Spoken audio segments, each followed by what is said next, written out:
Beleza.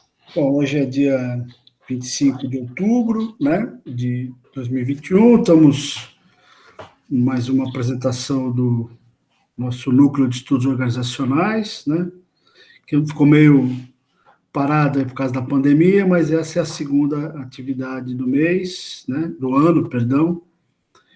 E, quer dizer, a nossa ideia é ir retomando essas discussões, compartilhando com vocês, compartilhando com as pessoas de uma forma geral, tanto literatura, né, que a gente vem estudando, alguns artigos e livros e tal, quanto pesquisas mesmo e resultado de pesquisas, né. Então, essa é uma apresentação do texto do mestrado do Gustavo, né, sob a orientação do Mário. Quero agradecer muito você, Gustavo, Mário, a todas as pessoas presentes, né? E o nosso objetivo é o debate, né? Nosso objetivo é compreender e debater temas que a gente reputa como relevantes para entender o mundo que a gente vive. Gustavo, não sei se o Mário quer falar mais alguma coisa. Então, bola está com o Gustavo. Obrigado, Beleza. Gustavo. Obrigado, pessoal. Obrigado, pessoal. Obrigado pela presença. Deixa eu compartilhar aqui minha tela com vocês. Vocês estão vendo? Sim, estamos vendo, Gustavo. Tá bom. Beleza, então. Então, agradecer aqui o espaço.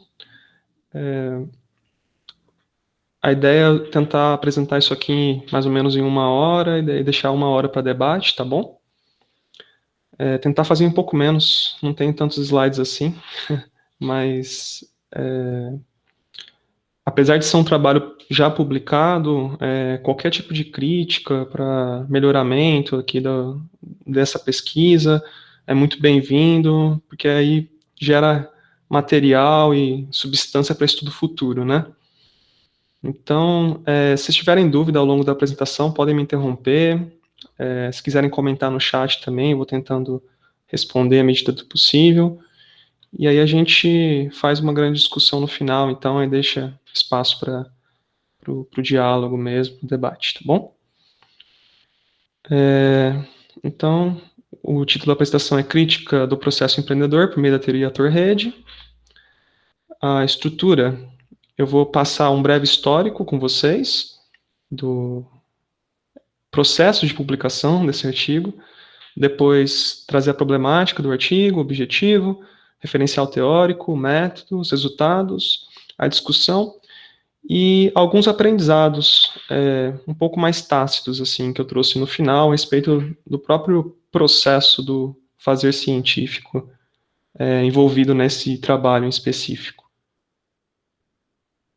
Então, começando o histórico, como o Caju bem falou, essa apresentação ela foi inspirada na minha dissertação de mestrado, né, que aconteceu em fevereiro de 2019. A dissertação está disponível no repositório da UFSCar, para quem quiser ler. Eu deixei um link também no final da apresentação. E aí, assim, entre a decisão de publicar, né, a dissertação de mestrado e a publicação, ocorreu um fluxo, né?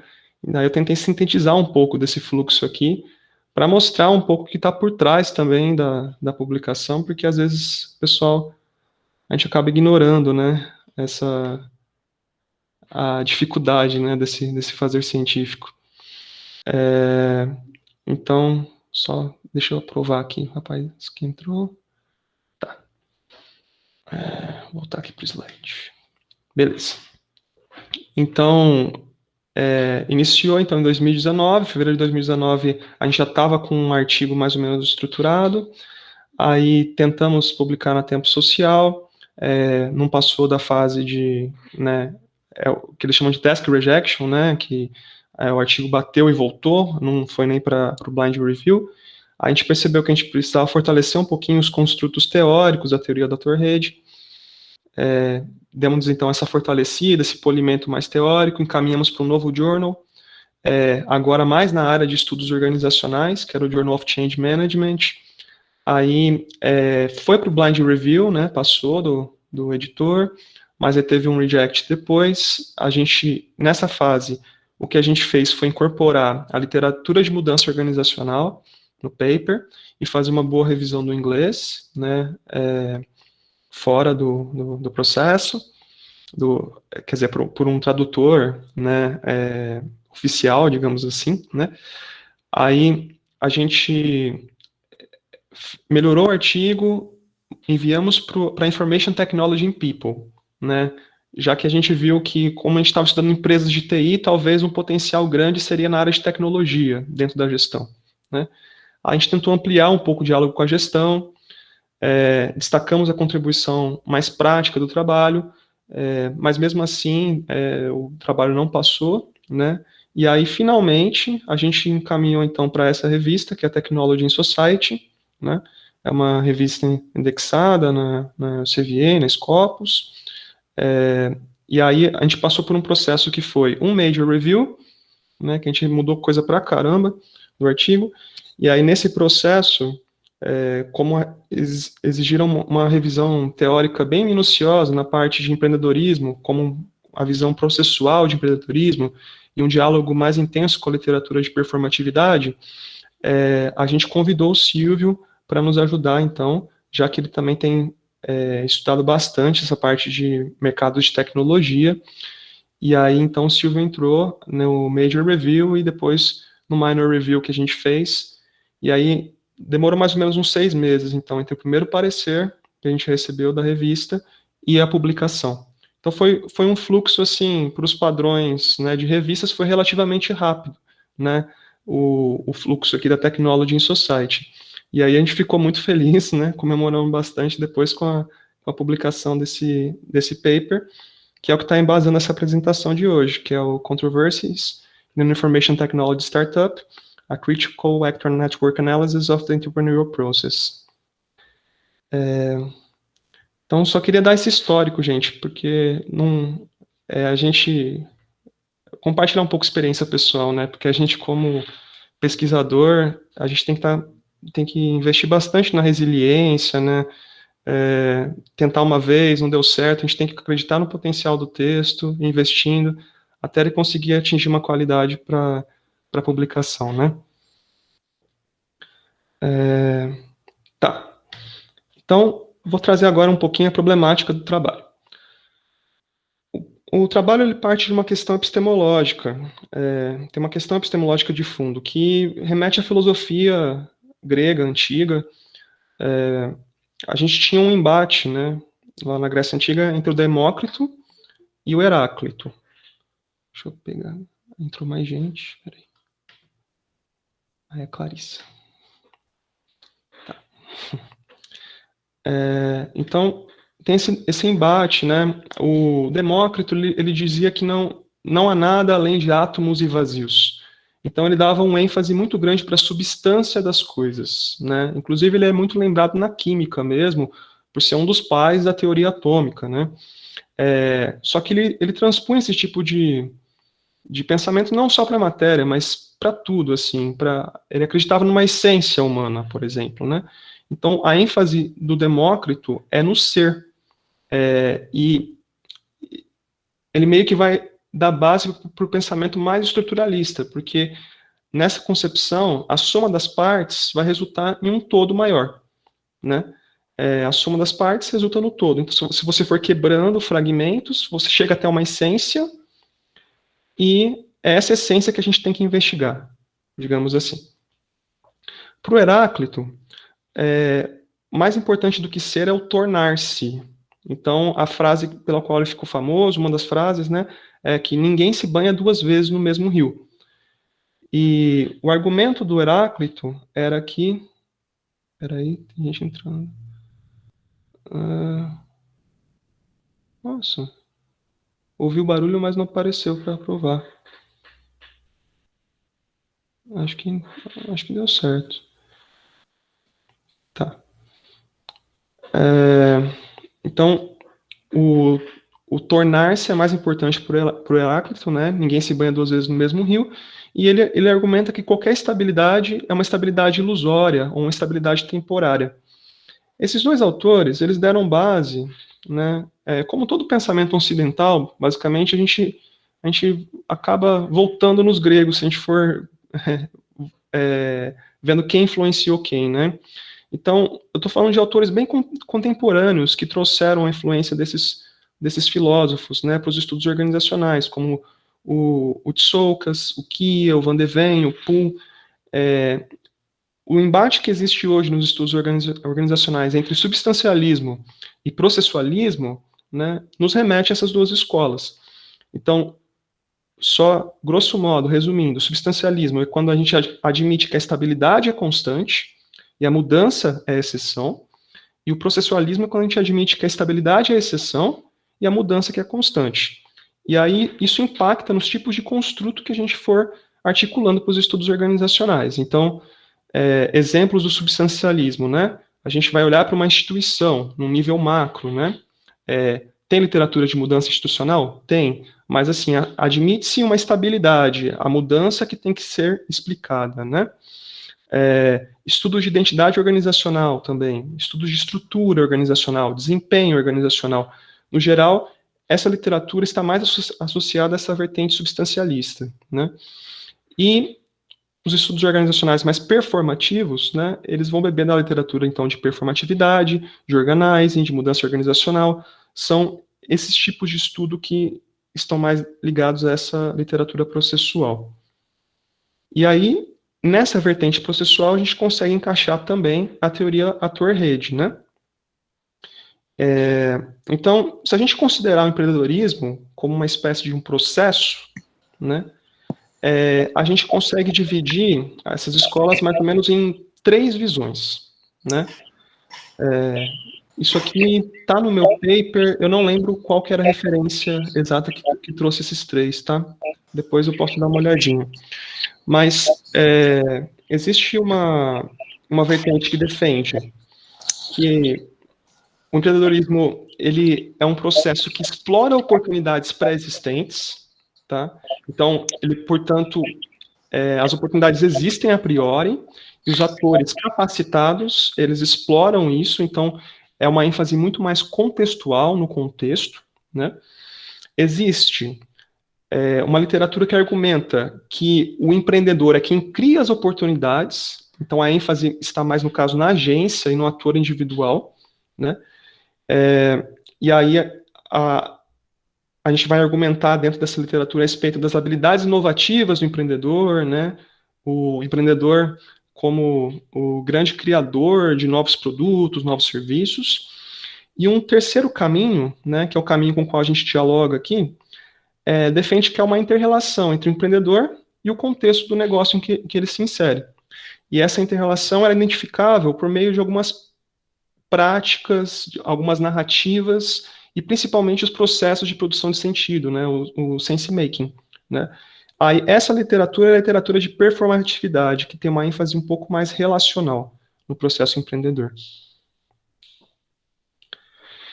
E aí, então, nos estudos performáticos do processo empreendedor. Então, veja, a gente partiu, então, de uma dualidade, né, visão processual substancialista, a gente começou a olhar para o empreendedorismo como um processo. Mesmo olhando para o empreendedorismo como processo, existem várias escolas, né, como a gente viu, uma mais contextual, uma mais focada no agente e outra mais performática. Então, dentro dos estudos performáticos do processo empreendedor, a gente vê que muita ênfase foi dada à inovação e à criação de produtos e serviços. E pouca ênfase foi dada aos efeitos colaterais advindos do processo empreendedor. Então, o lado negro, digamos assim, do processo empreendedor, o que não é tão bom assim, que resulta desse processo inovativo, né? Isso dentro da literatura de performatividade, tá, gente? E aí, então, nos raros estudos críticos sobre performatividade e processo empreendedor, a teoria Torrejio como papel marginal.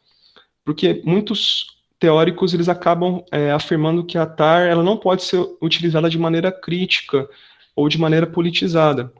Mas nesse artigo o que a gente tentou fazer foi justamente mostrar que é possível conciliar, né, a teoria Torrejio com uma abordagem mais crítica e reflexiva, né?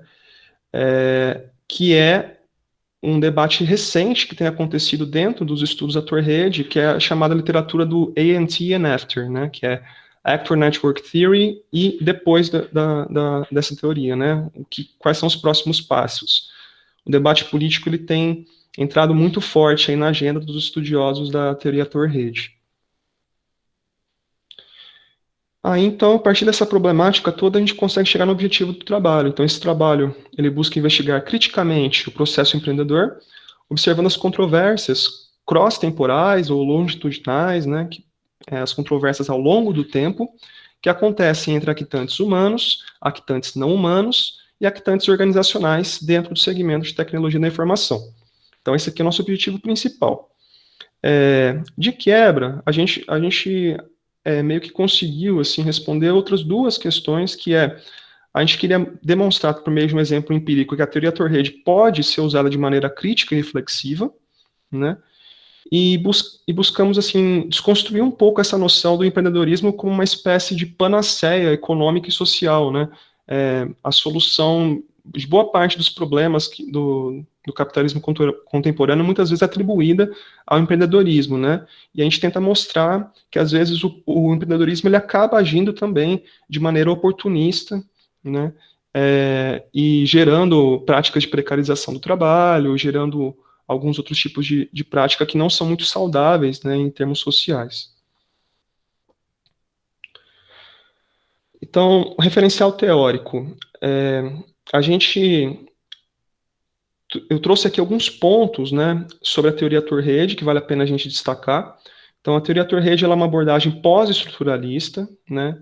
Isso significa que a gente não parte de estruturas elementares para fazer a nossa análise, a gente foca realmente mais na relação, né, entre estrutura e agência, né, ao invés de focar na estrutura, a partir da estrutura e ir chegando no agente, né.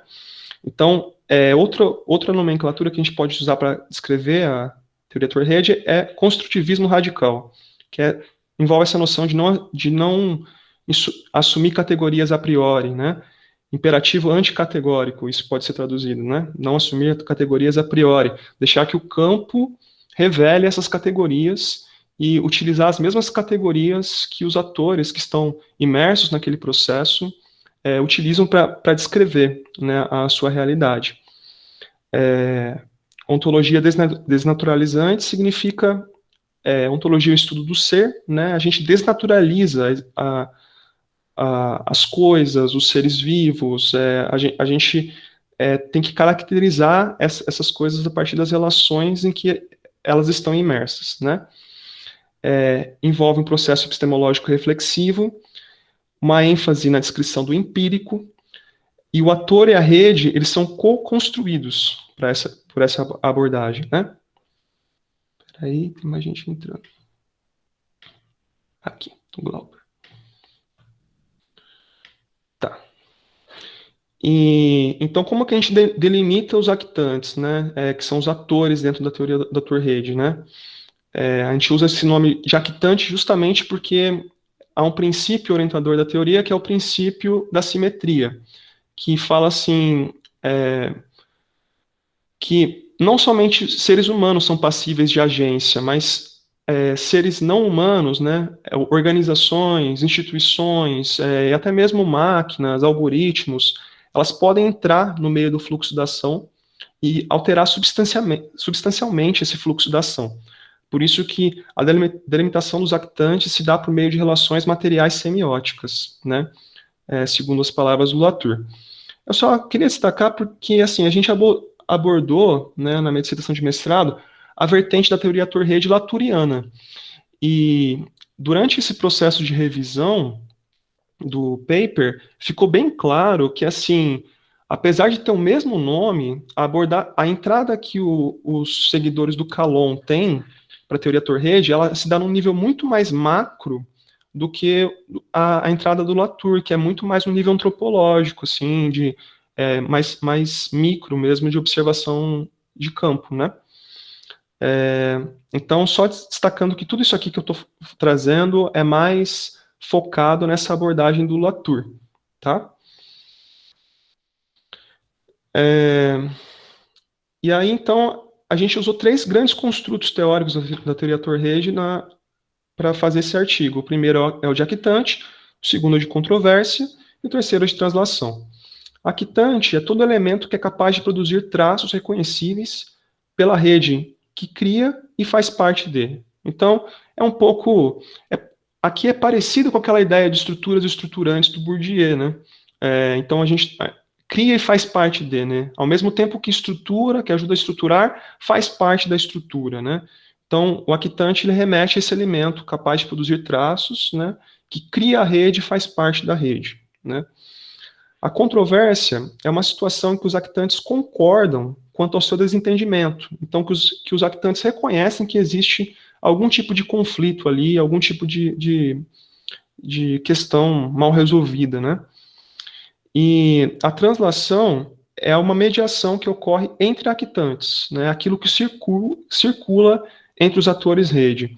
Essa noção de ator-rede, se não está muito claro, por exemplo, se eu considerar eu, Gustavo, né? Ao mesmo tempo que eu sou um ator, né, que eu posso agir dentro de um determinado contexto, eu sou definido pelas redes de relações no qual eu faço parte. Então, assim, pelas redes de relações institucionais, a escola que eu me formei, o vínculo que eu tenho presentemente, né, com o programa de doutorado, o vínculo que eu tenho com algumas outras empresas, o vínculo que eu tenho com as pessoas da minha família, o vínculo que eu tenho com determinados artefatos tecnológicos e objetos. Então, tudo isso é o que me caracteriza, né?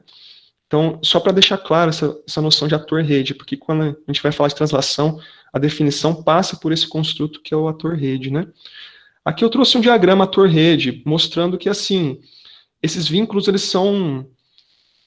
não é uma questão totalmente determinística, né? Que a gente vai pegar, que nem no estudo mais clássico, né, de análise de redes, que a gente vai falar assim, ó, o que estabelece esse vínculo é uma transação econômica, né? Aqui no caso, o que a gente está falando é vínculos diversos e tipos de atores diversos. Então, assim, se a gente fosse modelar tudo isso aqui matematicamente, teria que ser uma rede multiníveis, né?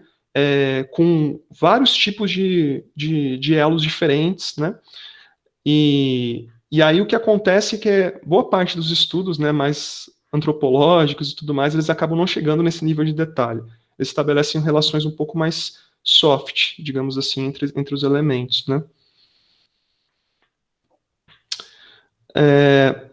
Se a gente for aplicar a teoria Ator-Rede no empreendedorismo, né? Isso aqui é uma parte do texto que eu tirei e traduzi do artigo, né?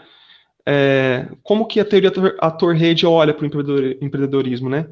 Empreendedores não aceitam completamente um contexto maior, nem tampouco rejeitam por completo, tentando criar algo novo.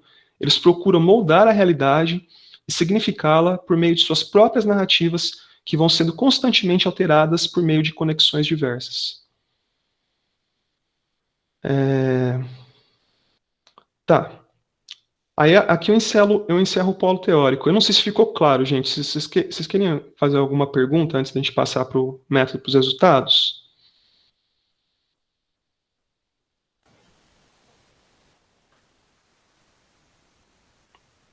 Podemos seguir? Então tá bom. Podemos seguir, Gustavo. Tá bom. Beleza, então. Então, vamos para o método. Então, esse trabalho, a gente procurou fazer nele um estudo de caso longitudinal. Na verdade, assim, o que realmente embasou nosso trabalho foi uma etnografia, mas o diálogo com a gestão e tudo mais, a gente conseguiu traduzir melhor, né, na hora de apresentar esse trabalho e tal, com essa característica de estudo de caso longitudinal, com observação intensiva e tudo mais, né. Então, primeiro ponto é a seleção do caso, né. A gente deu pseudônimo para a empresa avaliada de IT Company, né. Na dissertação de mestrado está empresa X, mas na hora de traduzir isso ficou confuso e o pessoal não entendeu direito, aí a gente adotou então IT Company, tá? Como que a gente justifica a seleção desse caso?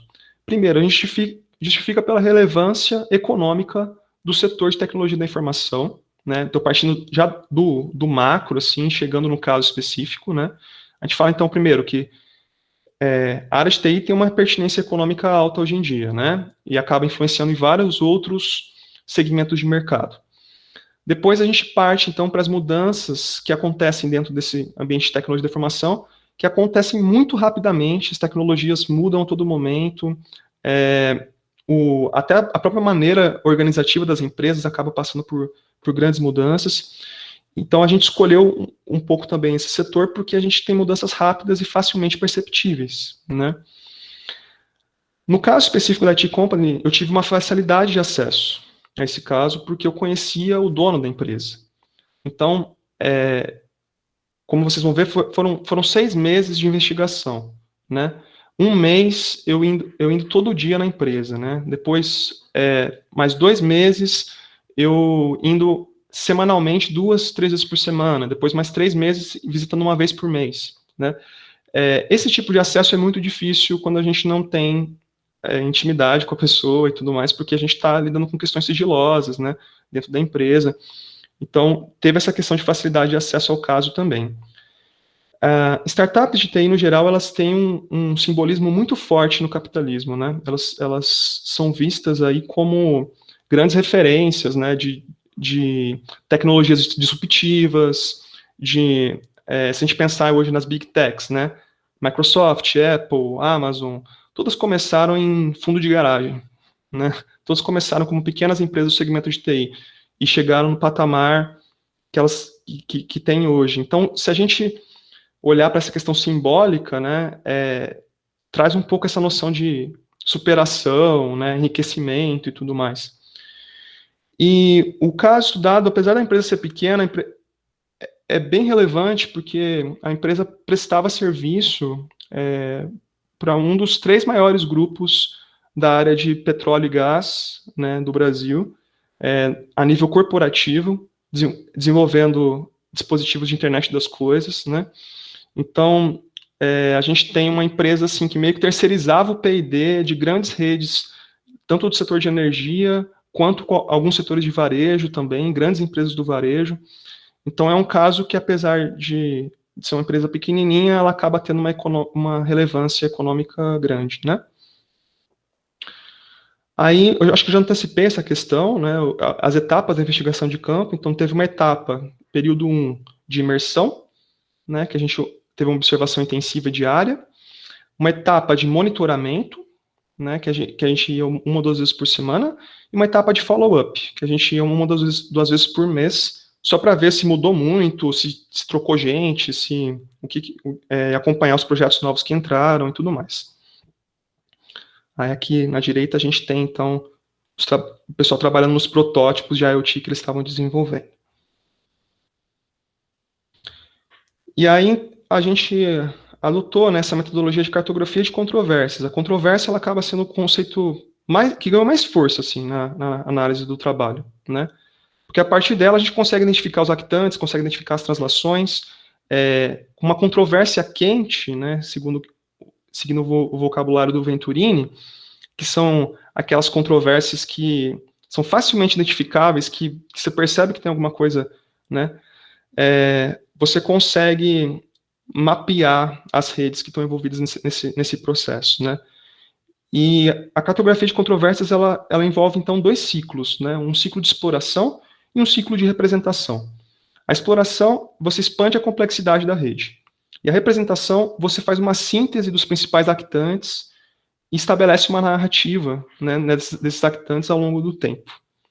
Então, você vai elencar porta-vozes, segundo o vocabulário do Latour, que são aqueles que melhor representam as transições, que melhor explicam a mudança dentro do seu processo organizativo. E aí aqui o trabalho que a gente fez, então, teve diário de campo, né? A gente manteve o diário durante a fase de observação intensiva, teve um glossário de termos não controversos que a gente... Porque toda controvérsia ela exige um referencial comum para as pessoas conseguirem discordar, né? Elas precisam ter alguns pressupostos base por trás, porque senão não há nem mesmo diálogo, né? Então, esse glossário, ele faz um pouco esse esforço de ver o vocabulário comum dos actantes e tudo mais. Registro fotográfico para ajudar no resgate da experiência de campo. Entrevista semi-estruturada, entrevista não estruturada, grupo de discussão e alguns documentos e textos de website oficial. Então, tudo isso foi analisado, né, nesse empreendimento. E aí, então, o resultado eu dividi em 2 etapas. A primeira etapa é uma etapa mais descritiva, né, que essa divisão de actantes organizacionais, não humanos e humanos, ela veio meio que a posteriori. A gente vai elencando as coisas, vai estabelecendo conexões, e a gente falou assim, ó, o que tem em comum dentro desse grupo? Aí as categorias emergem, né, de acordo com a teoria Torrede. Então, a gente tentou dar um olhar aqui mais organizacional, depois mais focado nos humanos, depois mais focado nos não humanos, tá? Então, organizacional. Primeiro, o grupo familiar. Então, as empresas do mesmo grupo familiar que a empresa investigada.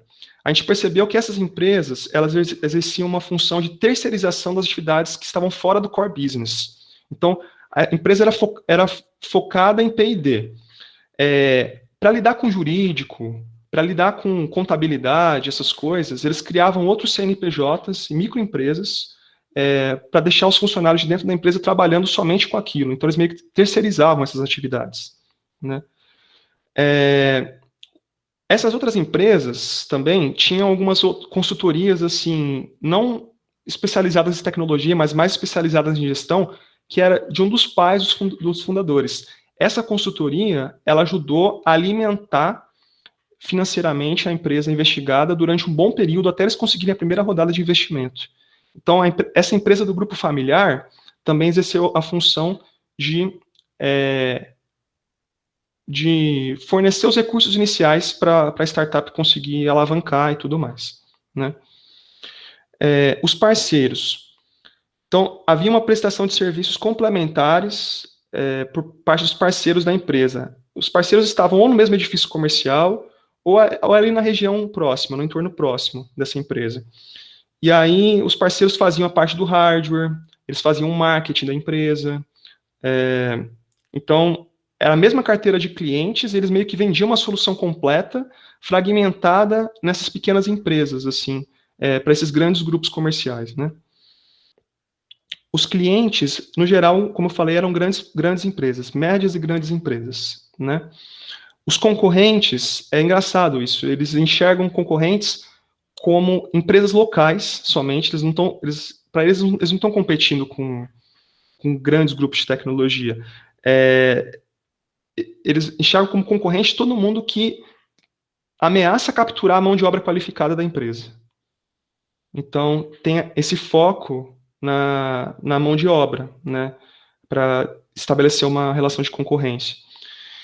E as organizações formadoras, que, assim, toda experiência profissional ou experiência educacional por parte dos actantes humanos que levaram eles até aquele emprego na IT Company é vista como uma experiência formativa. Por mais, assim, é como se tudo culminasse a eles conseguirem aquela vaga.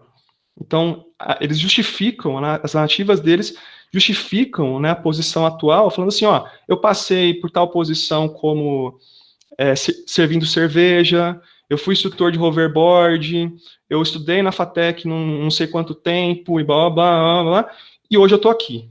Então, é tipo assim, eles justificam todas as organizações que tiveram experiências educacionais, profissionais anteriores, como se elas levassem a esse momento mais de glória, digamos assim, que eles estão exercendo naquele momento, né? Como a gente vai ver, né, tem toda uma conotação por trás aí de trabalhar, né, na IT Company, né? A força de trabalho, então, a gente tem 91% da força de trabalho de pessoas do sexo masculino, solteira, geralmente morando com os pais. O único cargo já ocupado por mulheres na empresa foi de designer, né, UX UI Designer. 74% da força de trabalho está abaixo de 24 anos de idade e possui ensino superior completo. E a maior parte da força de trabalho tem na IT Company sua primeira experiência profissional no setor de TI. E o que a gente via era uma alta rotatividade da mão de obra, né, como vai ficar claro mais adiante, que usavam a empresa meio que para alavancar as próprias carreiras. Então, para ter o primeiro contato com a linguagem de programação, com as metodologias de gestão, e depois que eles se familiarizavam com isso, eles procuravam vagas em empresas melhores. Aqui é um quadro em que eu descrevo detalhadamente cada um dos funcionários que já passaram na empresa. Mas eu não vou entrar aqui no detalhe porque tem depois um cronograma que mostra a permanência de cada funcionário na empresa, tá? E aí os actantes não humanos a gente dividiu em 4 tipos, né? A aplicação, que é a questão do código em si, o script, o comportamento do código de programação, que influencia muito a dinâmica da empresa, né? Elementos bioquímicos, que são as substâncias consumidas pelos programadores, né? Como energéticos, fármacos, açúcar, gordura, cafeína. Tem, assim, há uma dependência muito grande desses elementos, né, para a execução das atividades. O objeto a gente coloca como produtos manufaturados com funções diversas dentro da empresa. Por exemplo, o fone, né? Existe todo um código já de conduta, que quando a pessoa coloca o fone e está programando, ela não quer ser importunada, né? Isso é um sinal claro para as pessoas. Ninguém vai mexer com a pessoa que está com fone de ouvido, né? Então, existem alguns acordos sociais que são intermediados por esses tipos de objetos, né? E a gente colocou também aqui a questão de ideia e tipo ideal, porque algumas ideias norteiam toda a ação dos trabalhadores. Por exemplo, se eles falam, você é um empreendedor de verdade ou você é um empreendedor de palco? Né? Empreendedor de palco é um empreendedor que está só se mostrando, querendo vender, mas que para eles assim, não incorpora o espírito do empreendedor de verdade. Né? Então, essa ideia, às vezes o medo de julgamento, de ser um empreendedor de palco, né, ou de parecer um empreendedor de palco, acaba norteando a ação dos trabalhadores. E aí eu trouxe esse caso da Charlinha, que é uma galinha de borracha que eles tinham lá, que eu acho que ele é muito ilustrativo de como que actantes não humanos podem interferir no fluxo da ação. Então, a Charlinha, ela era tanto um instrumento de lazer, né, eles faziam um jogo lá, por onde está a Charlinha, que eles procuravam, e aí era o momento de descontração do time. Ela era um alarme de falha operacional, então eles apertavam a galinha quando o código dava pau, e aí esse barulho, para alguns trabalhadores de lá, que até depois tiveram algumas complicações psicossomáticas, ele passou a ser associado como uma espécie de bullying mesmo, assim, ou é um gatilho para alguma situação ruim, né? O apito da galinha, né? O instrumento de bullying que eu coloquei é que às vezes pessoas novatas lá dentro, eles apertavam muito a galinha para encher o saco da pessoa e tudo mais. E marcador público de excentricidade, no sentido de que eles faziam apostas, por exemplo, se a gente conseguir bater essa meta, a gente vai jogar a Charlinha pela janela, né? Ou então, na hora de colocar a apresentação na página institucional dos cargos das pessoas, colocava um cargo para a galinha lá, que era Full Chicken Developer, né? Que era um sarro da posição de Full Stack Developer, que no ambiente de programação é uma profissão, uma posição quase impossível, assim, porque a pessoa acaba tendo uma ênfase mais especialista ou na parte de back-end ou na parte de front-end. Então, o full stack é meio que um mito do mercado, digamos assim. Então, eles colocaram essa posição na página para tirar sarro, né? Aí eu trago uma questão que vários sociólogos lidaram com questões similares. né? Por exemplo, o Durkheim fala muito de totem, né? Para explicar esse papel dos objetos, né?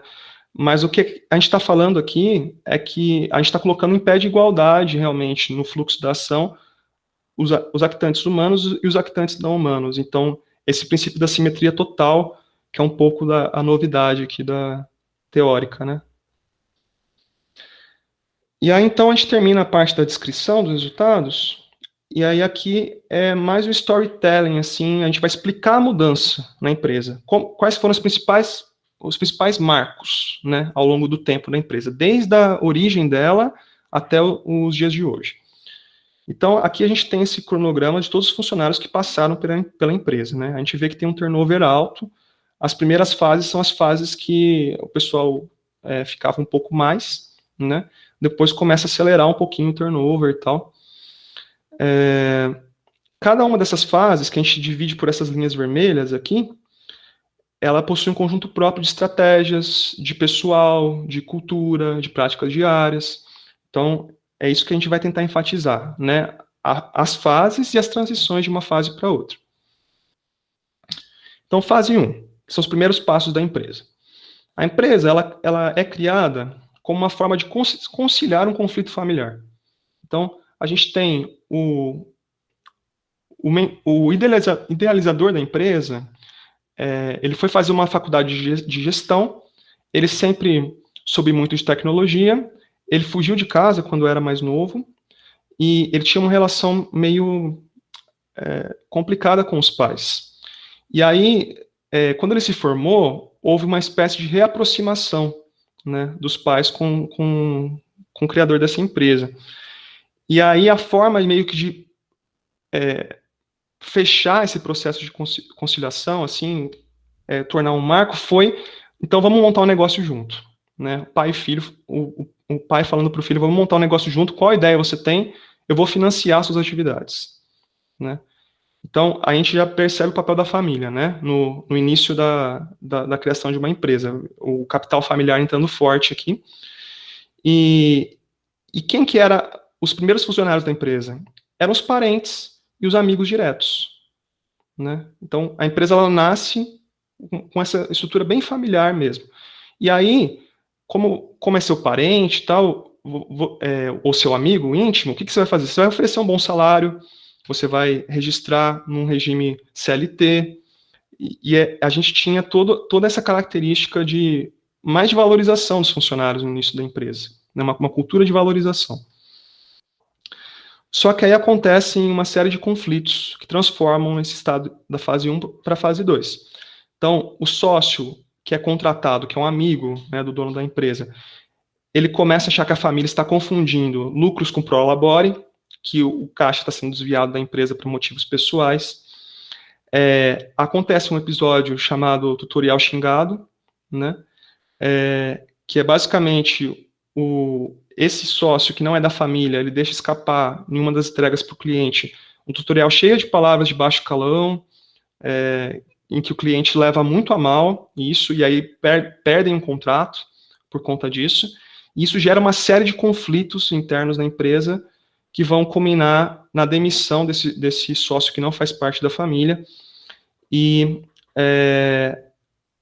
esse sócio, ele descontente com a empresa, ele vai tentar trazer todo o braço de tecnologia da empresa junto com ele para a nova empresa que ele está trabalhando. Então, há uma ruptura, uma fuga de conhecimento tecnológico na IT Company. A família, ela assume uma posição mais autocrática, depois disso, menos democrática, e começa a precarizar os regimes de contratação. Então, um cargo CLT é fracionado em 3 cargos PJ ganhando pouquinho, ou 5 cargos de estagiário, né? Então, ocorre essa reconversão. E eles procuram mobilizar mais actantes não humanos, né, nesse processo para reduzir a insegurança da família. Então, começam a querer documentar mais as coisas, ficar menos dependentes de recursos humanos e mais dependentes de documentação e artefatos tecnológicos. A fase 2, ela começa com essa abordagem do turnover como um fato.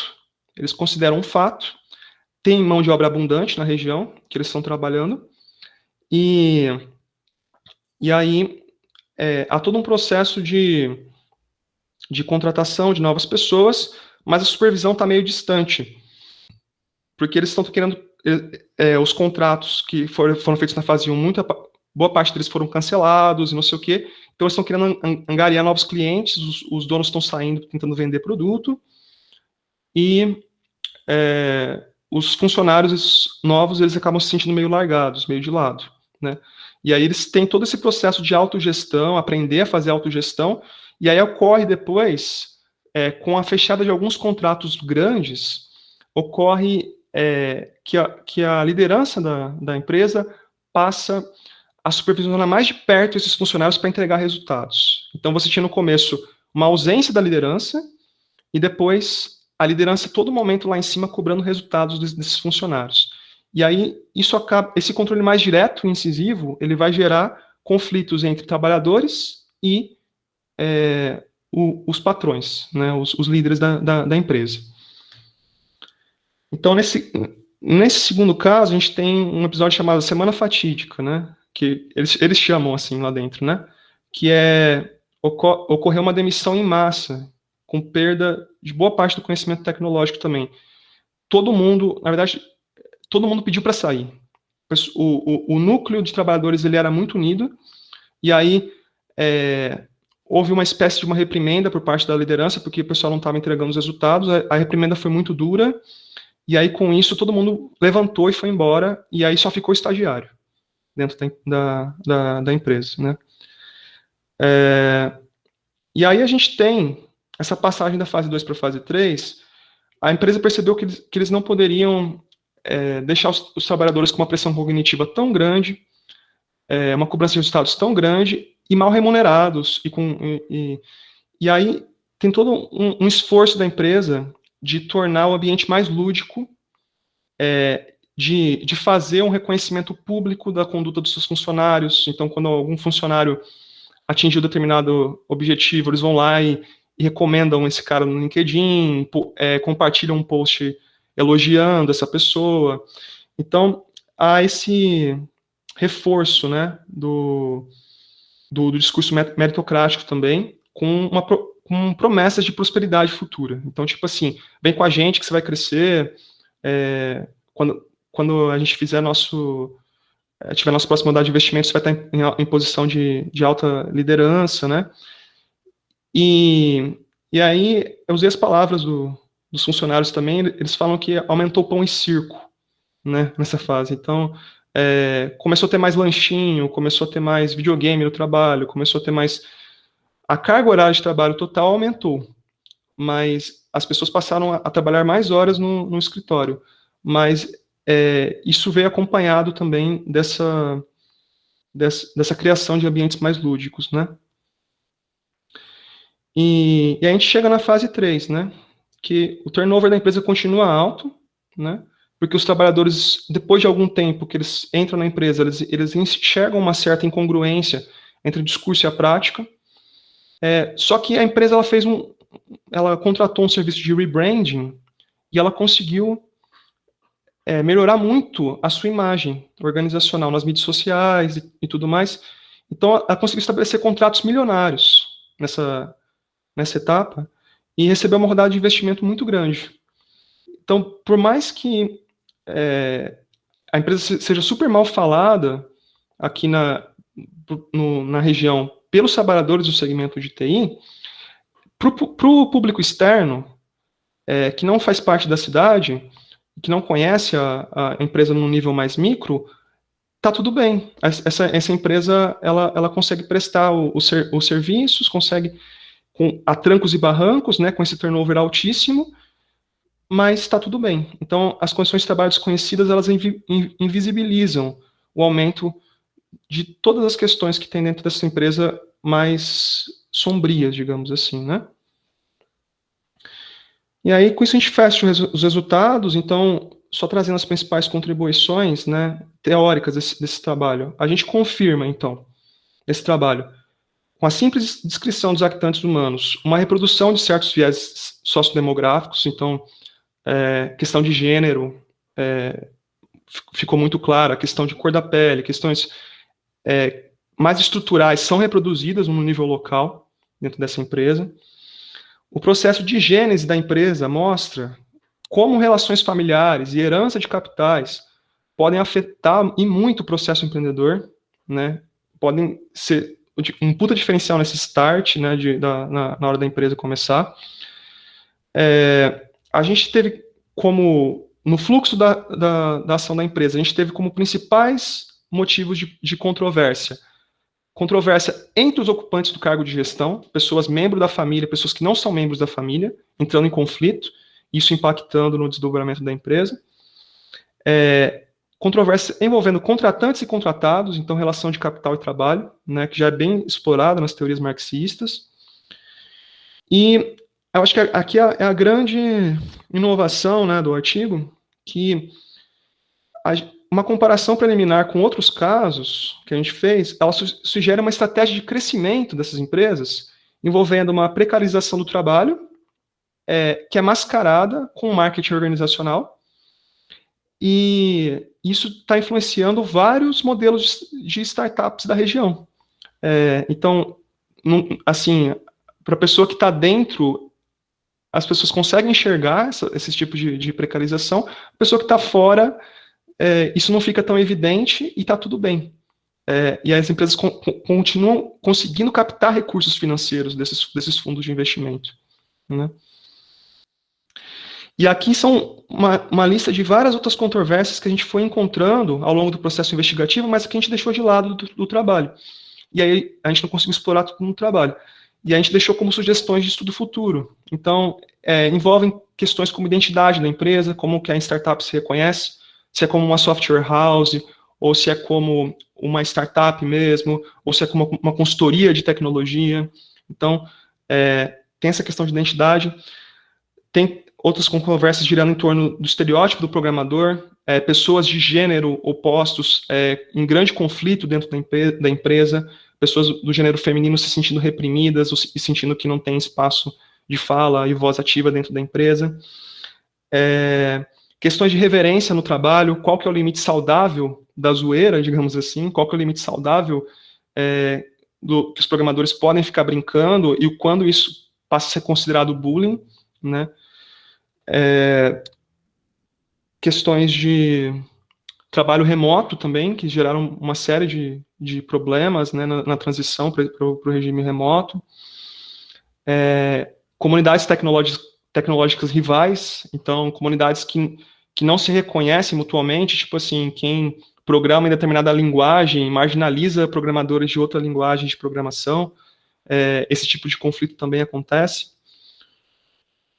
E, enfim, tem mais outros aqui, questão da liberdade, o que cada um entende por liberdade, e questão da imagem interna e externa da empresa, né, que a gente explorou um pouquinho aqui, mas de maneira dá para aprofundar mais. E aí eu finalizo com alguns aprendizados que a gente teve, então, nesse processo dessa publicação científica. Como eu falei no início, a paciência e resiliência no processo de publicação, né, a gente confiar no potencial do nosso trabalho, incorporar todas as críticas dos revisores. A inovação teórica no trabalho tem que estar muito clara e bem delimitada para a publicação do impacto, isso foi uma coisa que a gente aprendeu também. Junto com esse impacto teórico, que é para a academia, a gente tem que deixar claro também quais são os aspectos mais práticos e mais metodológicos que gestores podem né, aproveitar do artigo. E essa última fase, a gente não faz nada sozinho, né? A pesquisa é um esforço coletivo, então queria agradecer o Mário, queria agradecer o Caju, queria agradecer o Silvio, a Malu, todo mundo que contribuiu para que esse artigo chegasse nessa publicação, que deixou a gente bem feliz. E é isso, aqui estão umas informações minhas para contato, caso vocês queiram. Também tem o link dos artigos aqui, que eu disponibilizei na apresentação. E muito obrigado.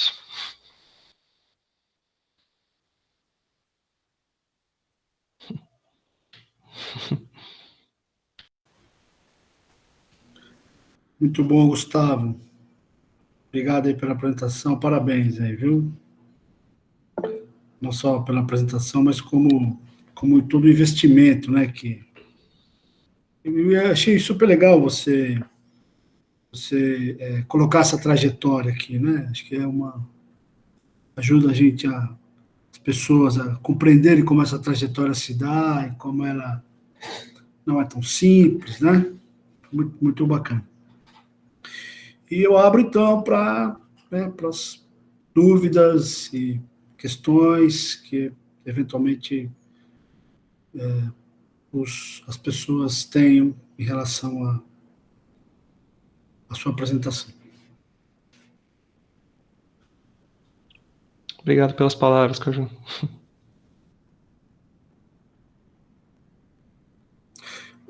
Para esquentar, Gustavo, deixa eu abrir já. Gustavo, você tem você, Mário, Silvio, tem alguma reflexão sobre o que a teoria Torredi trouxe em termos contributivos para a análise dessa experiência em relação a outras abordagens, por exemplo? Então, no caso estudado, né? No caso específico estudado. Sim, no caso Tá. específico estudado. Eu acho que esse imperativo anticategórico da teoria Torredi é de dar espaço para as categorias surgirem no processo de investigação. Exatamente. A gente não foi com um recorte claro para o campo. Tipo assim, a gente vai investigar isso aqui. E aí a gente deixou as próprias pessoas da empresa falar o que estava pegando fogo ali, o que estava gerando polêmica e o que estava deixando elas desconfortáveis naquele ambiente. E disso a gente foi desdobrando as questões e chegando nessas questões maiores.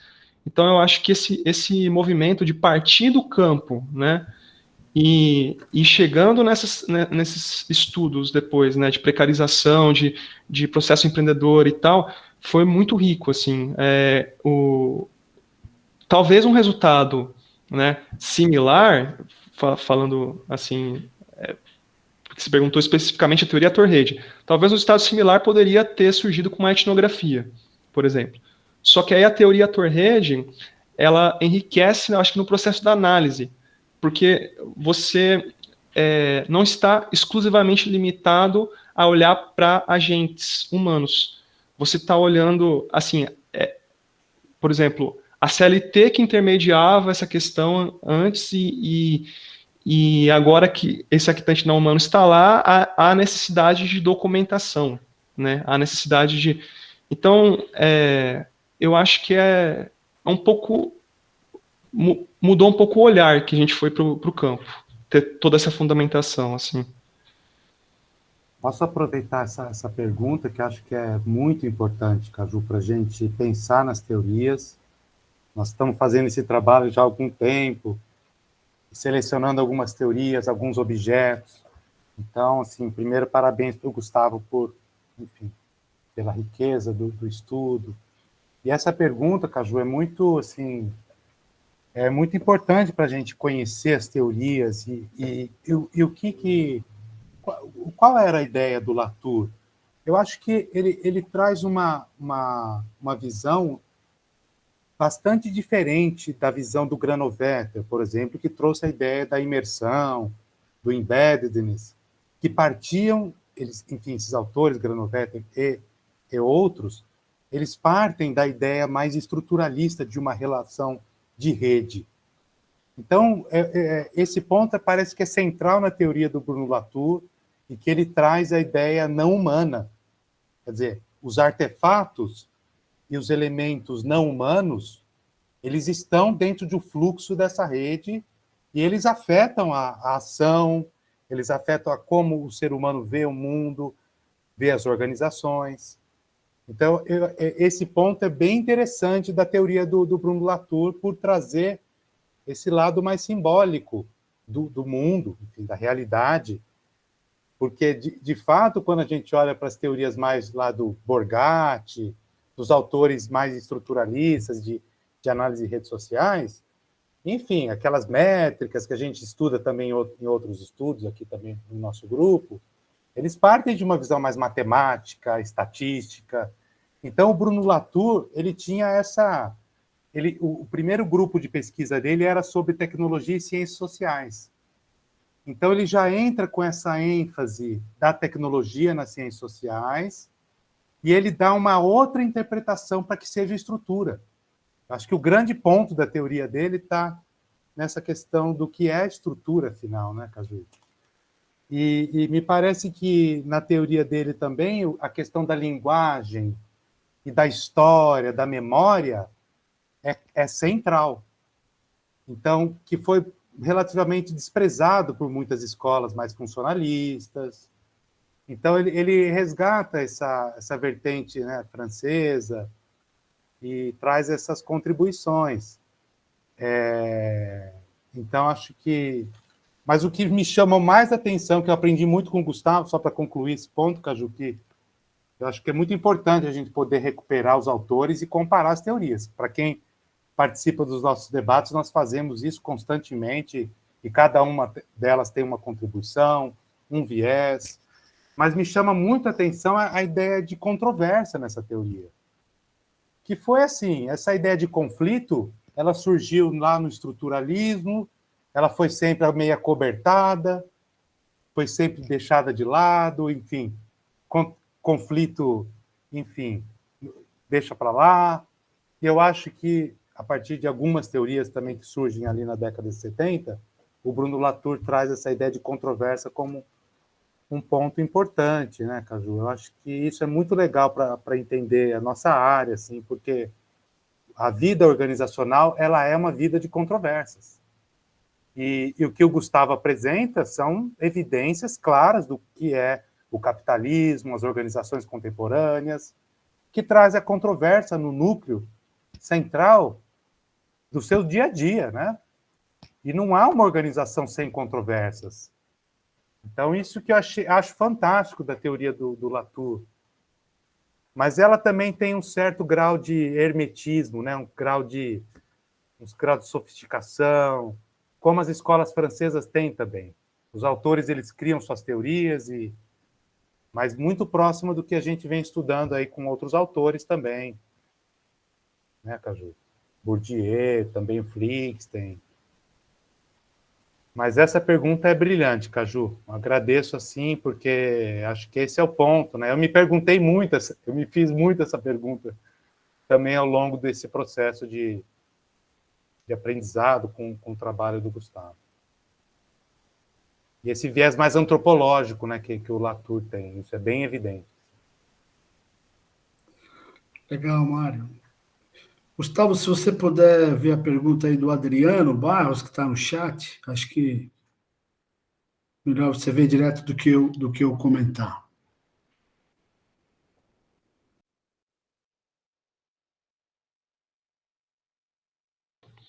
Obrigado pela pergunta, Adriano. O caso ele foi escolhido muito em decorrência da questão do acesso. Por ser uma pesquisa, como eu falei, longitudinal, que exigiu uma ampla interação, né? Eu fui apresentado como estagiário nessa empresa, pelo dono da empresa.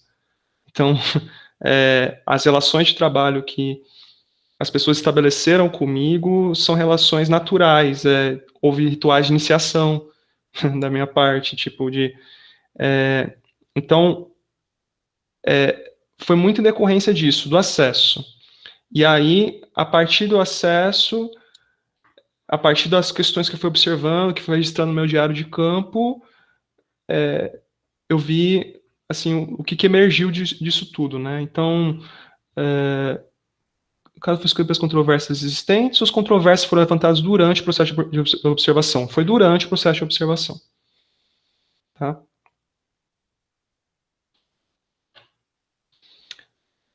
E só complementando a fala do Mário a respeito das relações, né, Mário?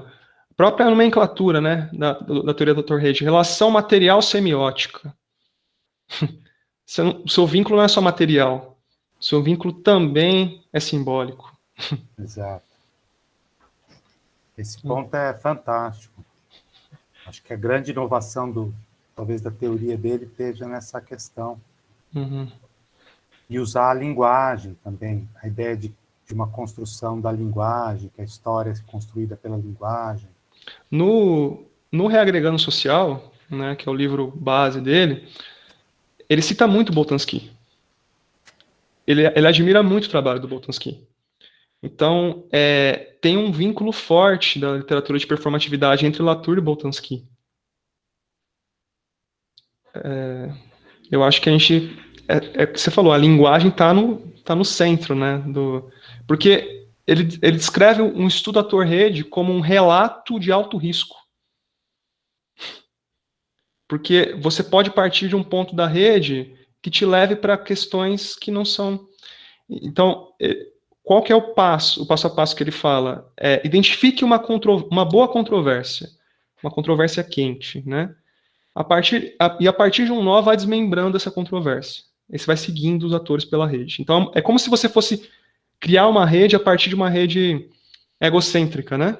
Você começa numa organização e vai expandindo os nós qualitativamente, vendo quem está ligado com quem, qual que é o tipo de relação estabelecido.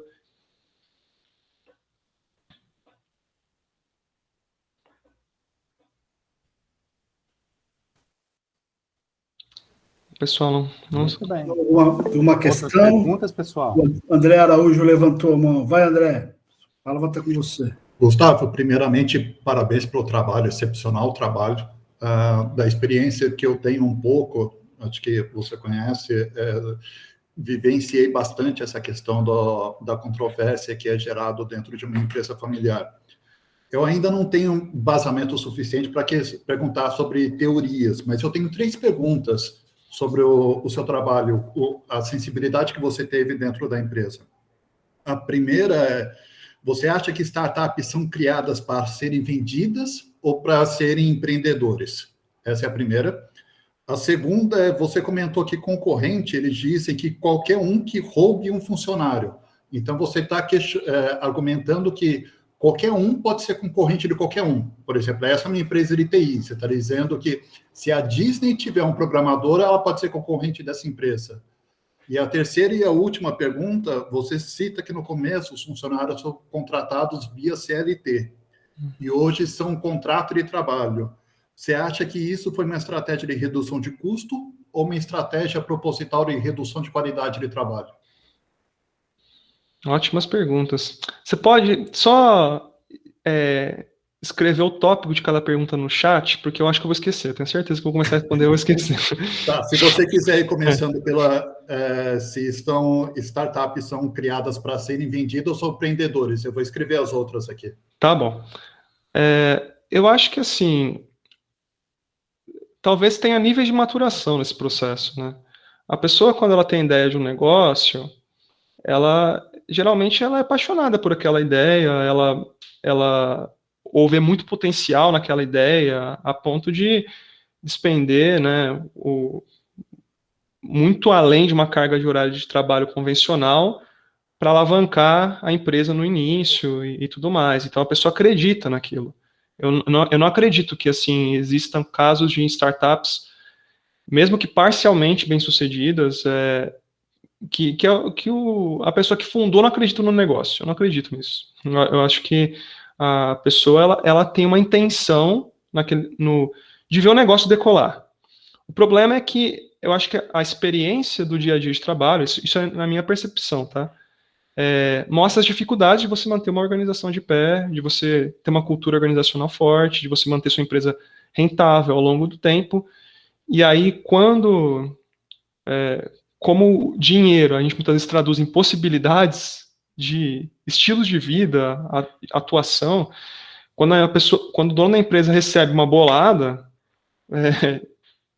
em alguma oferta, eu acho que alguma coisa, para justificar o desejo dele de vender, ele pode mudar a narrativa que ele estava usando até então, para falar o porquê que ele gostava tanto de trabalhar naquela empresa, porque queria trabalhar naquela empresa até o final da vida dele, sabe? Eu acho que o processo de justificação, ele vai sendo alterado ao longo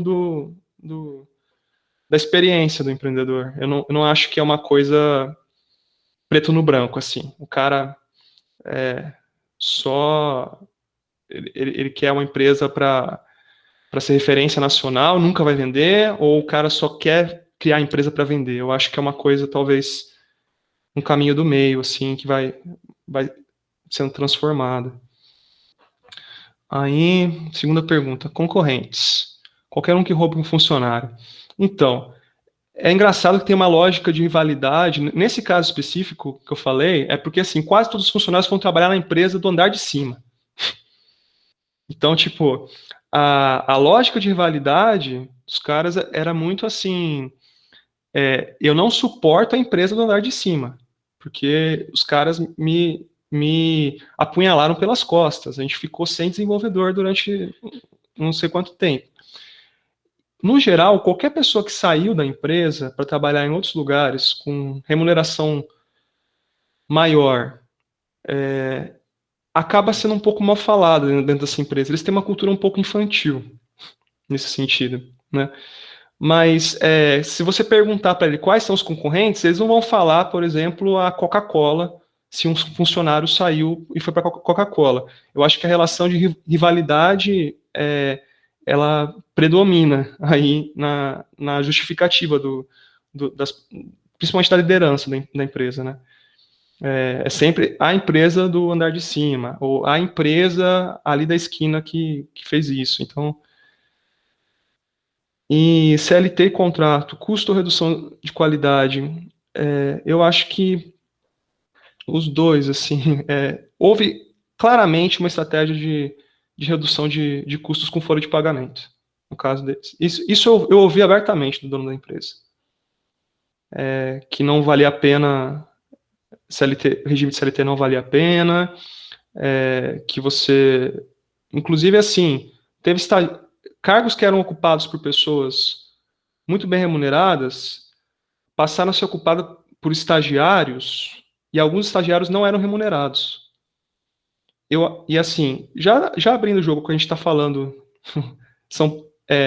região São Paulo interior, né, na empresa. Há um excesso de mão de obra qualificada aqui na região. Tipo, aqui, eixo São Carlos Araraquara, tem muitos doutores, muitos mestres, e teve doutores que passaram por essa empresa na primeira experiência profissional, acreditando que...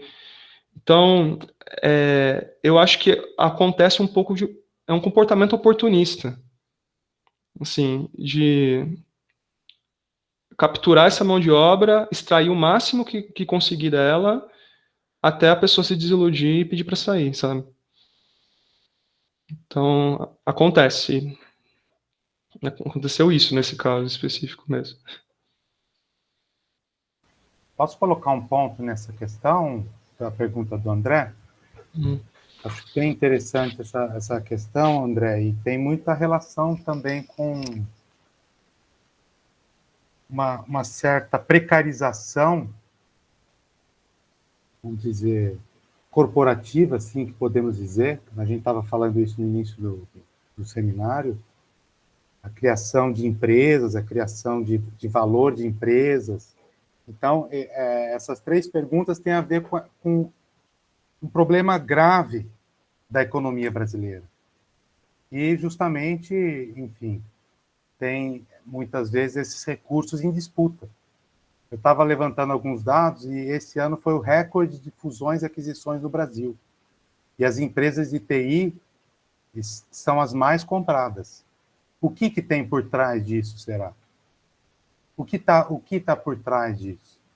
Desse grande processo de fusões e aquisições que está em andamento neste ano, nesse setor. Então, você vê empresas de altíssima capacidade financeira, de aportes, de fundos internacionais. Também estamos falando de uma dependência econômica internacional. O Brasil é completamente dependente da dinâmica internacional. Então, elas estão, né? Essas corporações multinacionais também estão de olho nessas empresas. E, enfim, comprar em dólar, comprar em dólar, enfim, neste ano as empresas brasileiras tiveram uma deteriorização dos seus preços enorme. Isso com certeza vai levar a compras, aquisições, fusões. Foi assim que o Google cresceu. Então, esse ponto é interessante. E a disputa que há por mão de obra, né, André? As empresas investem em treinamento. Chega a outra e fala, te pago R$500 a mais, vem cá. Você já sabe o Python, já sabe o R. Enfim, nós temos carência de mão de obra especializada nessa área, ainda mais nesta área. E aí é disputa mesmo, é disputa por lucro, por espaço. Mas eu acho que essa pergunta do André, eu gosto muito das perguntas do André. Ele tem esse ponto, André, né?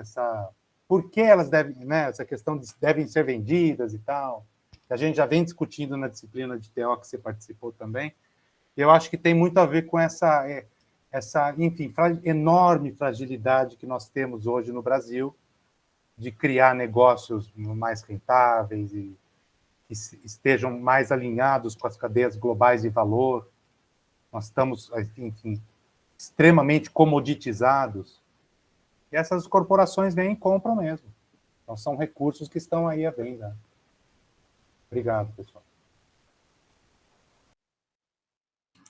O Arley fez uma pergunta se a rivalidade é de empresa de porte equivalente.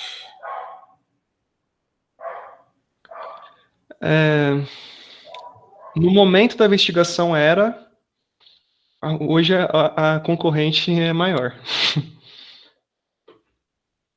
A concorrente é bem maior. Eu queria fazer um comentário sobre a questão das vendas da empresa, de startup e tal, né? No trabalho que a gente fez lá nos anos 2000 sobre a fragilidade das empresas de tecnologia no Brasil, das EBTs, no caso, né, que são startups e tal, a nomenclatura muda um pouco, mas não estamos muito distantes. A questão era mesmo de tamanho de mercado.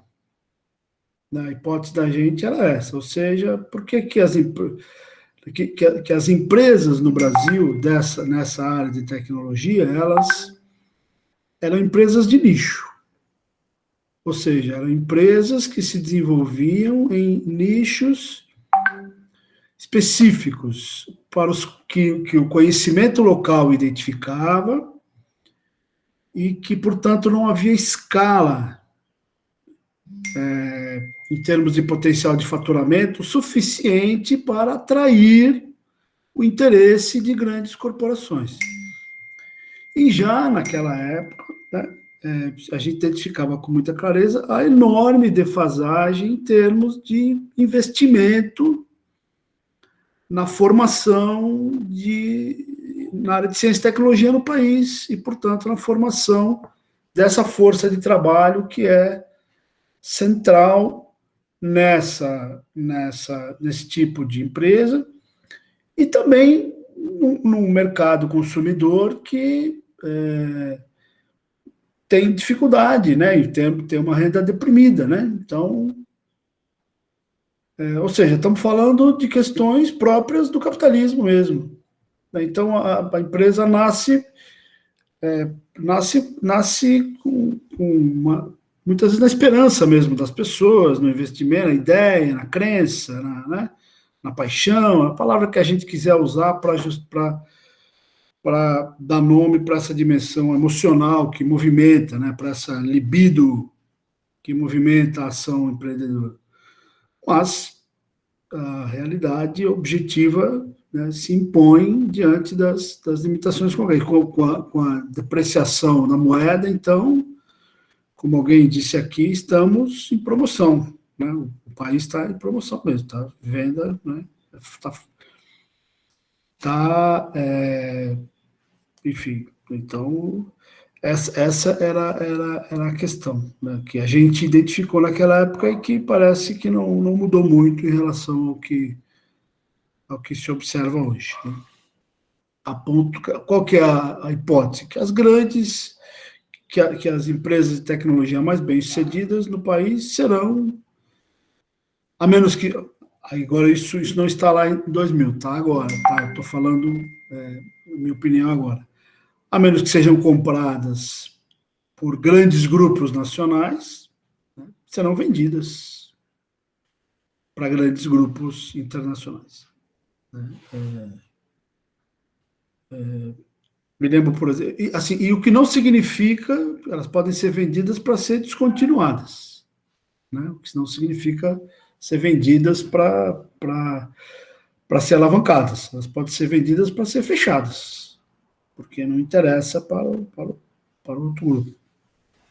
Né? Esse problema se amplia para muitos setores também, Caju. Muitos, né? Muitos setores tem a mesma realidade de dependência internacional, enfim, investimentos em ciência, tecnologia e pesquisa e desenvolvimento que o Brasil não tem capacidade. Por exemplo, os microchips. Eu estudei o setor automotivo. Os microchips pararam 12 montadoras no Brasil. E então existe uma única empresa no Brasil, fica no Rio Grande do Sul, que é estatal e que foi praticamente fechada nos últimos anos, né? E que... Se a gente olhar para a vacina da Covid, o Brasil teve investimentos no ramo farmacêutico. Sim. Até a década de 80, 90, me parece, de uma forma pungente. De lá para cá, esses investimentos cessaram e o Brasil não teve solução na inovação farmacêutica. Quer dizer, então nós estamos diante de um problema gravíssimo da economia e da estrutura econômica, e claro, né, com consequências para a sociedade brasileira. E a construção de uma narrativa também em torno do papel do Estado, Sim, de privatizar e de liberalismo, parece que é destoante com vários estudos que estão sendo publicados, Piketty, Mazzucato, o Neil Fligstein, o autor que a gente lê muito, sobre o papel do Estado, sobre a capacidade do Estado, não só de controlar, mas o Estado também dinamizar uma economia. induzir, né? Estado indutor. Né? Exato. Seria o momento do Brasil pensar o que nós precisamos para os próximos 30 anos. O que é diferente do Estado empreendedor, né? São coisas diferentes, né? Mas, enfim... Exato, Caju. Então, enfim, acho que essa dinâmica do setor de TI, ela revela um problema bem mais complexo. O Gustavo tocou em questões do trabalho em si, que são muito tocantes. O que ele me revelou nos vários bastidores da pesquisa dele, do dia a dia do trabalho, enfim, do sofrimento do trabalho, é uma corrente também muito interessante. Mas ele também revela essa questão. Eu também acabo observando essas questões mais econômicas, mais dos mercados, e que também o estudo dele traz. Né? Clarissa. Oi, gente, boa tarde, tudo bem? Gustavo, adorei a apresentação, adorei o trabalho, conhecer um pouco melhor do seu trabalho, né? E igual o Mário tocou a questão das relações de trabalho, eu assisti uma mesa no CBU que falava da captura da subjetividade. Inclusive, foi um trabalho feito numa startup, acho que em Curitiba. E, por exemplo, quando você fala que teve uma migração da mão de obra seletista, né, para uma mão de obra pejotizada, veio também um discurso do seja o seu próprio chefe, né, seja você o empreendedor, porque quando você trabalha muito com MEI, é uma coisa muito comum nas startups, eles vêm da ideia da pejotização. Claro que hoje o pessoal que já está mais maduro na questão da pejotização, eles já não querem mais isso, eles querem trabalho seletista. Mas a galera que está entrando nova, né, o pessoal que é estagiário, que está saindo da universidade, eles ainda não entenderam a lógica do mercado, do que é um CLT, do que é a pejotização. Mas eles falavam muito sobre isso também, da questão de você ser o seu chefe, né, você como empreendedor, né, de que você vai ser autônomo, a mudança nas estruturas de relação de trabalho, porque eles tratam, às vezes, o CLT como uma relação de trabalho de obrigação, né, de controle, e tinha, assim, você sentiu isso com eles? Senti, Clarissa, e era um discurso reforçado a todo momento pela liderança. Seja seu próprio chefe, a gente não bate ponto, você tem que me entregar só o resultado no final. Realmente, e assim, no mercado de mão de obra, no geral, se você pede um valor CLT, você pede um valor maior quando você é PJ, porque você vai ter que pagar os tributos e tudo mais, né? Lá o que aconteceu foi assim, é o mesmo salário, só que PJ, entendeu? Não teve uma estrutura. Mas foi por causa dessa debandada deles. A debandada foi antes ou foi depois desse movimento do PJ para o CLT? Então, foi meio que assim, depois que ocorreu a quebra de confiança nos amigos e familiares próximos, e aí ocorreu a transição da fase 1 para a fase 2. Já virou tudo PJ. Aí... Foi uma estrutura de redução de custo, mas com... Exato. Com outra justificativa, né? E tinha até assim uma questão de crescimento artificial, porque eles queriam justificar para os investidores que a empresa deles estava sendo bem sucedida e crescendo. Então eles fatiavam os cargos. E aí era uma questão assim, no começo eles tinham 4 desenvolvedores seletistas, depois eles contrataram 8 PJs, depois tinha 16 estagiários, por exemplo. Não tô chutando números, mas foi isso que aconteceu. A empresa ela cresceu em números de funcionários, mas em termos de valor de folha de pagamento não cresceu. E isso era usado como argumentação nos pitches. É uma forma deles mostrarem um crescimento. Porque tem muito isso também da questão, tipo, a startup não está dando lucro, mas é porque a gente está investindo em mão de obra, por exemplo, né? A conta ainda não vai fechar, mas vai fechar daqui em 2 anos. Então tem toda uma justificativa, assim, uma justificação daquele movimento, né? Entendi, Gustavo. Muito legal sua pesquisa. E a questão do capital, que você falou do capital familiar também, né?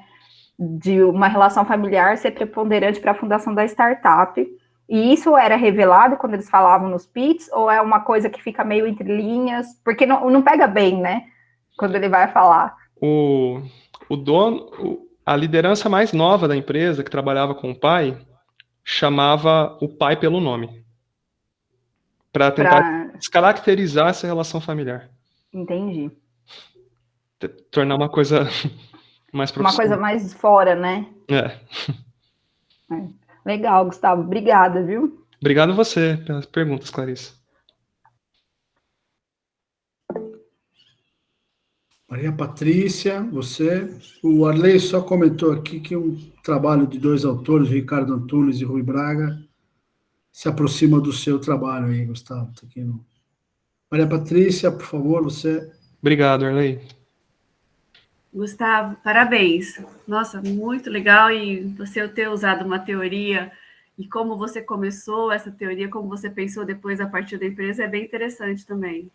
Porque você pensou estando no trabalho, né? Ou você foi com essa teoria já e depois... Eu me alimentei da teoria, eu li o livro do Latour e tal, e eu fui para o campo. Aí deixei as questões do campo emergirem. Então você já foi para o campo com a teoria. Isso. Interessante pensar nisso. Não, mas a minha pergunta é em relação a uma coisa que você coloca sobre o tamanho da empresa, que você coloca num dos seus dados ali, pequena, mas relevante, né, no artigo. E você fala que ela atende uma das maiores organizações, né, de petróleo e gás.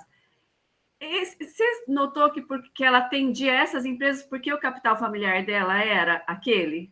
Que ela só conseguiu esses contratos não só porque talvez ela seja boa, mas porque ela tinha algo por trás que conseguia esses contratos para ela. Você relacionou isso? Não sei se você chegou a relacionar. Eu não fiz essa análise no artigo, mas você perguntando, eu acho que tem relação, sim, porque vamos falar assim, o líder, vou chamar, líder pai e líder filho, tá? Então, o líder pai, ele foi consultor durante 30 anos, de grandes grupos. Então, ele tinha todo um conhecimento em metodologias de gestão, ele tinha um networking e tal, e isso foi crucial para os primeiros clientes da empresa. Eu acho que esse contrato com essa granja de petróleo em específico, ele veio a posteriori. Não foi um cliente herdado, né, da experiência do pai. Mas os primeiros clientes foram quase todos amigos da consultoria, clientes da consultoria que acabaram sendo reconvertidos para essa empresa de tecnologia. Até pensei nessa quantidade de funcionários aumentando, assim, era uma demanda de alguma coisa que eles precisavam atender, sabe? Uhum. Então, eu preciso ter tantos funcionários para entrar no mercado tal e aí me mostrar como tal. Ah, entendi. Vai divagando onde que eu chegaria na busca por um cliente, entendeu? Uhum. Eu não sei se eles pensaram nisso ou se alguém pensou nisso por eles, sabe? Entendi. Eu não sei também. É uma questão que eu não investiguei, isso. Se esse crescimento veio para conseguir prestar serviços, né, para essas grandes corporações, né? Não sei. Mas muito legal. Parabéns. Obrigado, Maria Patrícia. Pode falar, Arley. Vai, Arley. Boa tarde a todos. Gustavo, legal sua apresentação. E eu quero fazer uma pergunta seguinte. Quando você fala que o maior concorrente da empresa são as outras empresas que podem capturar os trabalhadores dela, podemos chegar à conclusão que o produto dessa empresa é o conhecimento, por isso que a concorrência dela é captura do conhecimento dos trabalhadores que geram conhecimento e, por isso, é o ativo principal dela? Eu acho que no segmento de tecnologia da informação é isso mesmo, Arley, que você falou. Que, assim, o Mário bem destacou que a gente tem uma concorrência por mão de obra hoje no segmento de TI a nível mundial. Então, tem várias pessoas deixando grandes empresas nacionais para ir ganhar em dólar e, assim, trabalhando de casa, né? Então, assim, a competição por esse tipo de mão de obra é muito forte. Só que isso, inclusive, foi trazido por um dos funcionários que eu entrevistei. O difícil é você ter a primeira experiência na área. O difícil é você ter o seu portfólio para conseguir entrar nessas grandes empresas. E aí, aonde que entra a empresa estudada nesse percurso todo? Ela é a primeira experiência. Ela é o primeiro contato com a tecnologia da informação dessas pessoas. E aí, assim, eu acho que é o que você falou, o produto é o conhecimento, né? Toda solução de TI, ela vai pegar um montante enorme de dados, vai processar isso, vai virar informação, e o resultado final é o conhecimento para alimentar a tomada de decisão do gestor, né? Ou mesmo consumidor, para o consumidor, no caso do produto específico que eu investiguei de IoT, era um produto de telemetria de medição de gás, que eles faziam, estavam fazendo essa parceria com essa grande corporação. Era uma balança, você colocava o seu botijão de gás em cima, quando o gás estivesse acabando, automaticamente, olha a inteligência entrando aí, né? Automaticamente ia um entregador na porta da sua casa e reabastecia o seu gás. Então você não precisava ficar ligando para o Disque Gás, né? Era essa a solução que eles estavam desenvolvendo. Então, com certeza, assim, tem impacto econômico e tal, mas eles querem gerar inteligência para o negócio. E é por isso que a mão de obra é tão disputada, né, nesse setor. Mas você viu... Gordon, por favor, vai lá. Você viu que legal que foi seu estudo de caso? Você pegou duas características importantes. Uma, a formação de uma empresa de tecnologia e a outra, a formação de um trabalhador especializado em tecnologia. E aí chega num determinado momento que surge um conflito entre eles, que um quer lucrar mais e o outro quer ganhar mais. Uhum. É isso que o Mário comentou. O conflito ele é inerente ao processo organizacional, né? Isso ficou muito claro ao longo Porque a gente entrevistou, não foi só funcionário também, a gente entrevistou ex-funcionários da empresa. E comparamos as óticas também, né, Mário? Então, E comparando também com o estudo que o Marcelo levantou das grandes empresas as Big Techs,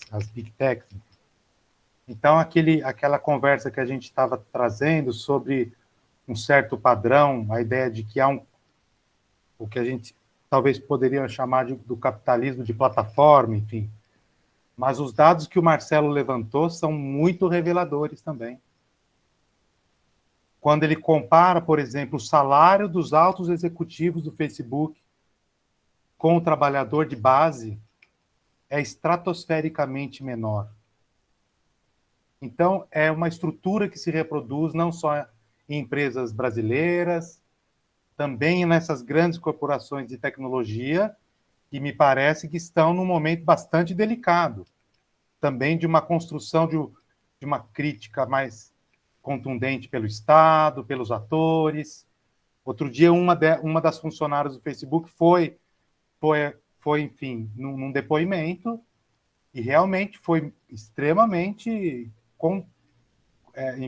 contundente na declaração, de que há uma lógica de, enfim... Mário, ela estava fazendo esse depoimento hoje, só que agora em Londres. Lá no parlamento de Londres, inglês. Então, esse ponto aí, pessoal. Obrigado, gente. O Adriano levantou a mão também. Não sei se o Arley acabou. Tem mais alguma coisa, Arley? Não, terminei. Só, Caju, nós tivemos uma experiência empírica na Opto, você lembra? Foi meio equivalente a isso, né? Lembra. A Opto é um caso, uma hora para a gente conversar aí sobre. É interessante. Foi vendida, né? Então. Mas acabei, legal. Adriano. Boa tarde a todos. Professor Mário, Mauro, Gustavo, parabéns mais uma vez pelo trabalho, né? Agradecer também ao grupo de pesquisa por ter compartilhado o link, né? Eu visualizei no Twitter e acabei tendo interesse até por também, né, estudar a teoria Torrigo nesse momento. Gustavo, só uma dúvida mesmo na pesquisa, que eu achei muito interessante quando você trata, e eu acho que foi um gap aí, uma lacuna de pesquisa que tem muita coisa ainda para fazer, né? Porque quando você utiliza o processo, né, o termo processo empreender, eu comecei aqui a pensar sobre, eu não sei se deu tempo de você identificar, se você fez um mapeamento apenas dos actantes, ou se você conseguiu identificar como ou quais actantes interferem de forma considerável nesse caso que você estudou, né? Então, porque assim, no início da teoria, da concepção da teoria, ela é uma teoria fundamentalmente descritiva, né? Então ela não tem a ideia de verificar relações de poder, etc. Mas, né, quando a gente parte de uma simetria da rede, a gente lá no final não tem como sair, porque a rede ela é heterogênea e você vai identificar alguém que tem mais força. Você conseguir identificar ao final do estudo qual actante ele possui, quais actantes eles possuem mais força, ou isso vai ficar para um estudo futuro? Né? Obrigado, viu? Obrigado, Adriano. Excelente comentário. Vou aproveitar na linha do Adriano, e se a gente considerar o conhecimento, a linguagem de programação como actante, onde que esse actante entra nesse jogo? Eu acho que é um estudo futuro. Porque o que a gente fez, a gente tentou mostrar, parecido com o que eu fiz na apresentação, né, que eu dividi o resultado em duas partes. A primeira parte foi a identificação dos actantes, inscrição dos actantes. A segunda parte foi o fluxo de transformação da empresa. Então, assim, o processo empreendedor, mas ele veio meio que como um storytelling, e a gente foi identificando assim, nesse ponto aqui, houve um conflito entre o actante humano L1 e o actante humano L2, eles queriam desintermediar a relação, usando o actante não humano e tal. Então, tipo, a gente foi tentando construir essa narrativa nessa sessão de resultados. Só que objetivar isso, tipo, falar assim, esse aqui é o nó mais central pelo qual todas as relações intermediam, isso exigiria tipo uma espécie de esboço, acho que num mapa mental, talvez, alguma coisa nesse sentido, né? Que o vínculo da relação é mais livre, né? Você não tem uma modelagem, como a gente estava falando, matemática tão forte por trás, né? Então, eu acho que exigiria esse esforço para conseguir falar com propriedade, assim, ó, esse actante aqui, realmente, se tira ele, a rede vai ter que se reorganizar inteira, né? Acho que falta um pouco isso. Respondendo a pergunta do Caju, é meio que assim, Caju, se até a linguagem de programação que você sabia, no momento da entrevista, te rotulava se você era qualificado para aquele cargo ou não. Então, eles brincavam lá na empresa, por exemplo, assim, a gente não contrata ninguém que programa Java. Se tiver script na frente, a gente contrata. Por quê? JavaScript é outra linguagem, usada para desenvolvimento mais de web, front-end. E Java é uma linguagem utilizada para desenvolvimento hard, assim, back-end. Como eles lidavam muito com a arquitetura de microserviços dentro da solução de software deles, que é computação em nuvem, comunicação direta com o servidor e tal, o tipo de produto que eles desenhavam exigia o domínio de linguagens específicas. Não simplesmente qualquer linguagem. Não bastava uma pessoa saber lógica para entrar lá dentro. Precisava saber linguagens específicas, né? Então, e aí entra nessa controvérsia que eu não explorei, que é a rivalidade entre comunidades de tecnologia. Porque as comunidades de tecnologia também se atacam. Tipo, e disputam por programadores. Então, a comunidade do Python hoje, por exemplo, tem várias pessoas, né? Python e R o pessoal usa de maneira um pouco complementar, mas se a gente for nos fóruns de discussão de tecnologia, a gente vai ver que tem linguagens emergentes como a Julia, que está capturando usuários. Então há uma certa lógica de disputa também porque é como a linguagem de programação é como se você contratasse um professor de português ou um professor de alemão. A linguagem, ela condiciona a sua forma de pensar. E a linguagem de programação também, ela condiciona a sua maneira de construir as coisas dentro do...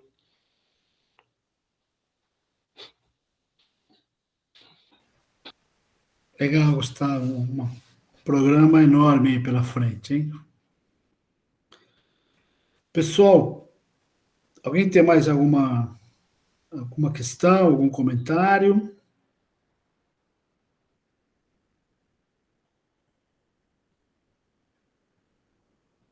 Bom, então acho que vamos encerrando, né? Gustavo quer finalizar, fazer um comentário final, um fechamento do seu seminário. Só agradecer a todos vocês pela participação. Adorei as perguntas. Mais uma vez, obrigado pela oportunidade de estar aqui compartilhando meu trabalho. Tem questões aí que eu vou refletir bastante, que vocês levantaram agora, nos próximos trabalhos aí, os próximos passos. Obrigado. Aproveitar para agradecer, Caju, o convite também, oportunidade para apresentar essa pesquisa. Parabéns, viu, Gustavo, pelo trabalho que você executou, enfim. Tanto pudemos aprender com essa sua pesquisa. E as perguntas aí últimas aqui são super instigantes. Obrigado, Adriano, pela sua participação. Essa é uma pergunta, assim, muito que nos instiga também a trazer a questão do poder e vem acompanhar os outros trabalhos nossos também, que a gente, enfim, tem outras técnicas para explorar essa questão do poder. Um deles, a Clarissa apresentou aqui na semana passada, no doutorado dela, onde ela usa análise de correspondência múltipla, a ideia de disputa de capitais. Eu acho que esse método ajuda a responder muito bem sobre as disputas de poder. Mas também eu acho que essa é uma crítica feita à abordagem mais laturiana, e que ela é mais antropológica, e nós realmente acho que nós devemos olhar para essa questão da disputa de poder, que eu acho que é central. Então, agradeço a última pergunta aí, do Adriano e do Arley também. Obrigado. Caju, muito obrigado você pela, Que é isso, pela generosidade, pelo nosso nossa grupo, parceria. nosso grupo se fortalece. Clarissa já vai se preparando aí para receber o convite para apresentar aqui também o seu trabalho, um ótimo trabalho que você defendeu semana passada, né? Obrigada, Caju. Quando puder, eu gostaria de apresentar o trabalho, vai ser um prazer. Com certeza. E eu acho uma coisa importante, né? Assim, o nosso grupo, a gente é um grupo, né, um grupo de discussão, né? E um momento acadêmico, um momento de reflexão, né? E obviamente não se limita e vai muito além da uma perspectiva estritamente gerencialista, né? Eu acho que isso é uma coisa importante. Não necessariamente se está apontando qualquer caminho a partir de uma perspectiva gerencialista, né? O que não diminui em nenhuma maneira a compreensão do fenômeno organizacional, né? No fundo, nós estamos ampliando o trabalho do Gustavo, amplia a perspectiva de compreensão do fenômeno organizacional, né? Eu acho que é nesse sentido. Mês que vem vamos ter o Ramon, né? Não é? Que está aqui, o Ramon e a outra. A Júlia. A Júlia, né? Uhum. Me perdoa. A Júlia, não sei se ela está aqui também. Eu acho que não. Tá, né? Enfim, oportunamente vamos mandar o convite para vocês para acompanhar esse seminário deles dois, tá bom? Gente, muito obrigado. Boa tarde, boa semana para todo mundo. Agradecimento especial ao Gustavo e ao Mário, né, pelo trabalho. Um abraço. Obrigado. Obrigado, Mário. Obrigado, Caju. Obrigado. Valeu, por pessoal. agora. Mário, não esqueça para o próximo debate. Ô, Mário. a gravação. Beleza. Interromper, né? Sim. Interromper. Mário.